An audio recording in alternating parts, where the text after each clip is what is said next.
क्या आप जानते हैं कि हिंदू धर्म के सबसे पुरानी किताब वेद और पुराणों में एक आखिरी अवतार की बात की गई है जिसका नाम कल्कि होगा, जो अंधकार और अधर्म को मिटाएगा और सच्चाई और इंसाफ को फिर से जिंदा करेगा। अब सवाल ये है, क्या वो कल्कि अवतार इस दुनिया में आ चुका है? अगर आ चुका है तो कौन है वो? क्यों सारी किताबें एक ही शख्स की तरफ इशारा करती है? क्या वो शख्स कोई और नहीं बल्कि हजरत मोहम्मद सल्लल्लाहु ताला अलैहि वसल्लम है? आइए सच्चाई को समझते हैं और खुद फैसला करते हैं। यह वेदों की गवाही है। हिंदू धर्म के पवित्र ग्रंथों में एक आखिरी अवतार का जिक्र किया गया है जिसका नाम कल्कि होगा, जो अधर्म और पाप का नाश करेगा और सच्चाई और इंसाफ को कायम करेगा, पूरी दुनिया को रोशनी की तरफ ले जाएगा। अब गौर से सुनो, कल्कि पुराण एक पवित्र ग्रंथ उसी में लिखा गया है। यह अवतार एक जगह पैदा होगा जिसका नाम संभल होगा, जिसका मतलब होता है शांति की नगरी। अब जरा सोचो, नबी करीम सल्लल्लाहु ताला अलैहि वसल्लम कहाँ पैदा हुए?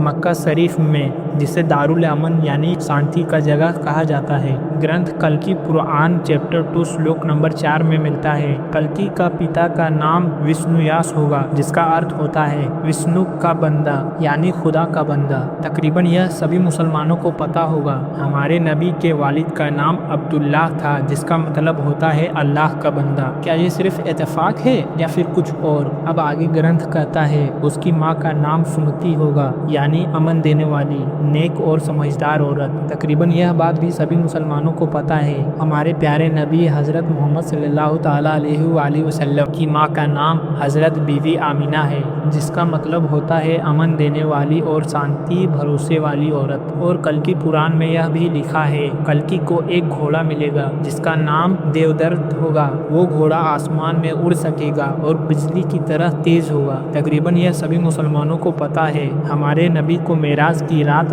एक घोड़ा मिला था जिसका नाम बुर्राक था और उसकी रफ्तार काफी तेज थी, जिससे मेराज का सफर किया था। आगे मिलता है वो पापियों से लड़ेगा, असुरों का नाश करेगा और धरती पर धर्म को कायम करेगा। अब आप सोचिए, क्या नबी करीम सल्लल्लाहु ताला अलैहि वसल्लम ने ऐसा नहीं किया? नबी सल्लल्लाहु अलैहि वसल्लम ने कई जंगें लड़ी। हर बार वो अल्लाह के नाम पर निकले, तलवार उठाई, जुल्म के खिलाफ लड़े और अदल और इंसाफ कायम किए। ग्रंथ कहता है उस अवतार को इल्म एक पर्वत पर मिलेगा। वो एक गुफा में जाकर ध्यान लगाएगा और हमारे नबी गारे हीरा में जाकर बैठकर इबादत करते थे। और पहली बार जिब्रील अलैहिस्सलाम वहाँ पर अल्लाह का पैगाम लेकर आए और कुरान भी वहीं नाजिल हुआ, जिसे गारे हीरा कहा जाता है। कल्कि पुराण चैप्टर 2 श्लोक नंबर 5 में बताया गया कि उस अवतार के 4 वफादार साथी होंगे, जो संकेत करता है कि कल्कि अकेला नहीं होगा, उसके साथ 4 वीर योद्धा होंगे। तकरीबन यह बात भी सभी मुसलमानों को पता है कि हमारे नबी के साथ कौन कौन थे। हजरत अबू बकर, हजरत उमर, हजरत उस्मान, हजरत अली रजी अल्लाह ताला अन्हु, जो हमारे नबी के 4 खलीफा थे